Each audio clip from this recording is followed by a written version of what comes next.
Good morning Kushtia. ভীষণ সুন্দর একটা হোটেলে আছি।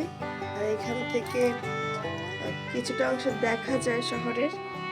তো সামনে একটা বনিয়াদি বাড়ি আছে, দেখেন বেলকুনি থেকে এই জায়গাটা দেখা যায়। জাস্ট এই পোর্শনটুকু, যে রেল লাইন আছে নিচে। আর এই বাড়ির ছাদটা ভাই আমার এত ভালো লেগে গেছে, এত ভালো লেগে গেছে, কি সুন্দর। এখন দিনে স্ট্রাকচার অনেক সুন্দর সুন্দর বাড়ি করে, কিন্তু আগের বাড়ির মতো বা আগের বাড়ির আর্কিটেক্ট যে বিষয়গুলো আর্কিটেকচারাল, ওর সঙ্গে এখন আমার মনে হয় না পারবে। এত সুন্দর ডিজাইন। এই ছাদ থেকে সোজা ওই ঘরে চলে যাওয়া যাবে, ওই সাদা বাড়িটায়। কি সুন্দর চিলেকোঠার ঘর আছে, ওই যে বড় বড় জানালা, একটা তুলসী পিড়িও আছে বুঝছি। বাহ, দেখো বাড়িটা পুরো চাইনিজ মতো,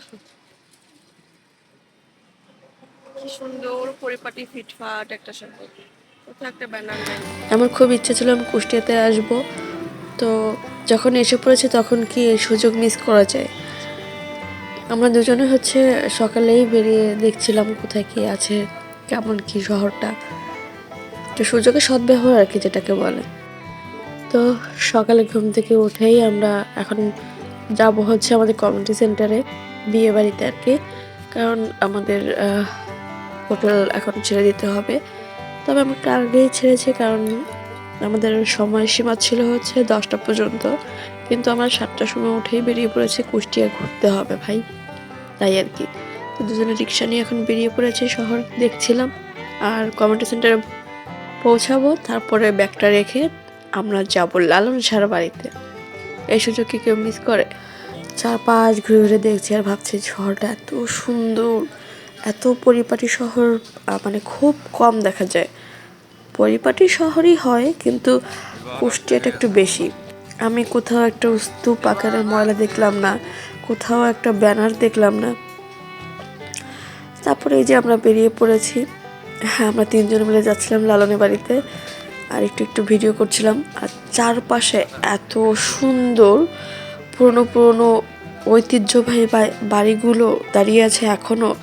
মানে এখানে মানুষ পুরনো যে স্ট্রাকচারগুলো সেগুলো খুব সুন্দর করে সংরক্ষণ করেছে, না হলে এত পুরনো পুরনো বাড়িগুলো এত সুন্দর করে থাকতো না।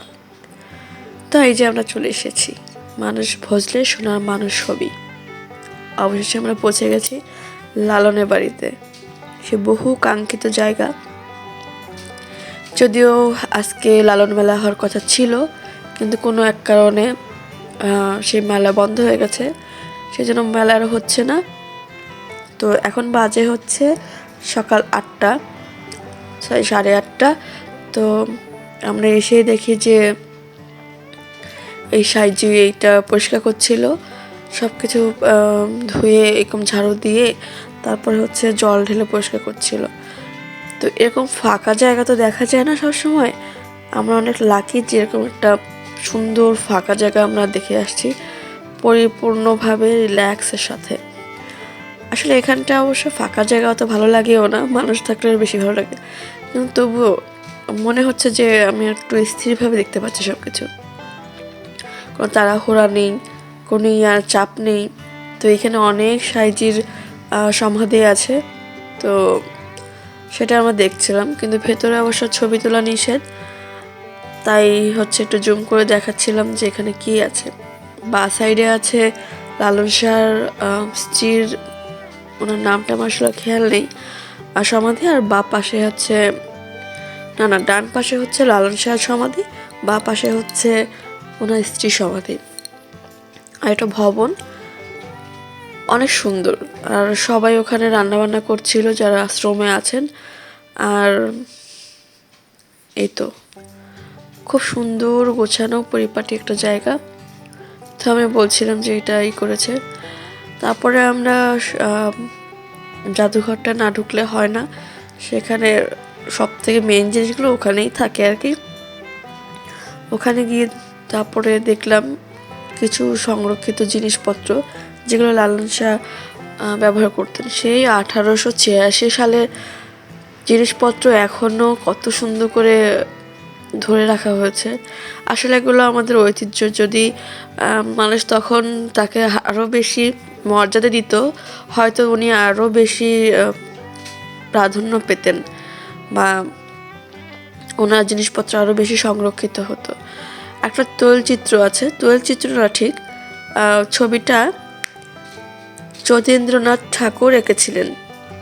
প্রথম ছবি যেটা লালন শাহ বেঁচে থাকাকালীন ওনাকে দেখে দেখেই যতীন্দ্রনাথ ঠাকুর এঁকেছিলেন। তো এই ব্যাপারটা আমার কাছে বেশ ভালো লেগেছে। আর এগুলো কিছু জিনিস যেগুলো উনি ব্যবহার করতেন, চাবি, বাজু, হোক্কা, এটা তো অনেক সুন্দর ছিল। তামাকটাও ঢেলে পড়ে আছে, সেটাও দেখা যাচ্ছে।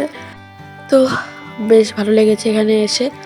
তো লালনের এখানে এসেছি, আর এখান থেকে কিছু না নিয়ে গেলে কি হয়। আমার ইচ্ছা বাদ্যযন্ত্র কালেকশনে রাখার, তো একটু একটু করে চেষ্টা করছি। এই বাঁশিটা আমার অনেক ভালো লেগেছে, কিনে নিয়েছি। ব্যাস আমাদের শেষ ঘোরাঘুরি, আমরা এখন হোটেলে ফিরছি। সবাই ভালো থাকবেন, সুস্থ থাকবেন, টাটা।